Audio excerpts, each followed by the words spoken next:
Hi Nigel, how do you think it's going? Because for me, it's going great. Here you are today in an interview explaining to people why certain people have left your organisation. Like Ben Habib, you said, basically Ben Habib said, don't let Lee Anderson join. And you did, and therefore you had to let Ben Habib go.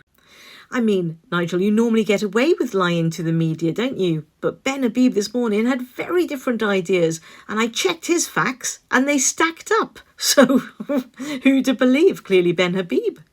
Now, this post piqued my interest, Nigel, because, of course, you and Catherine have got bad blood and she has allegedly already reported you to the police for some stuff. But this was interesting, especially when the question around the name swap still hasn't really been answered. Though I'd be lying if I wasn't curious about the fact why Zia blocked her for that, as opposed to blocking her for saying that you're a criminal and she's going to the police, allegedly. Meanwhile, the unions are suggesting that you're not a fan of the workers. I mean, to be fair, he's asking very good questions, given that you do claim to be the Workers' Party. Why do you keep voting against workers' rights in Parliament?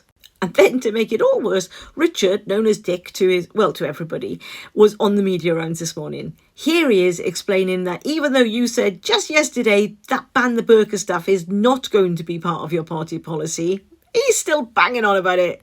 Though this is my favourite because Dick really wants to pursue the fact that we shouldn't be paying interest on quantitative easing. Something that was in your contract, the contract that actually you ripped up 3 months after the general election. But Dick is bringing it back. So much so that he's written to the Bank of England governor to tell him what you guys would do. Because seemingly you believe that with your 5 MPs and now, admittedly, 10 councils, you now have the political sway to make a difference. I mean, you do, just in terms of the councils, have a meeting, I would say, as opposed to stop talking about Doge. But in terms of the big scheme of things, not really. So as ever with reform, Dick goes for a very, very simplistic reasoning. So with quantitative easing, Dick is saying, look, we printed the money. It's not real. Let's stop paying the interest on it and we can all carry on. We could save loads of money.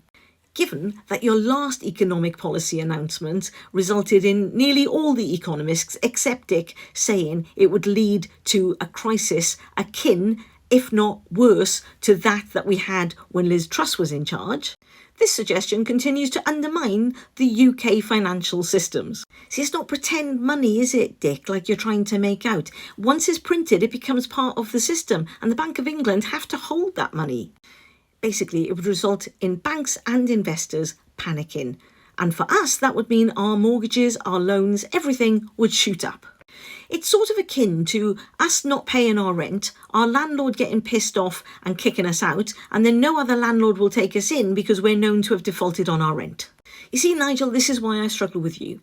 You put out stuff like that, which sounds great to the demographic of your members, the people in the cult with an L, who don't actually have the knowledge to understand that what you're also saying is you're burning the house down from the inside.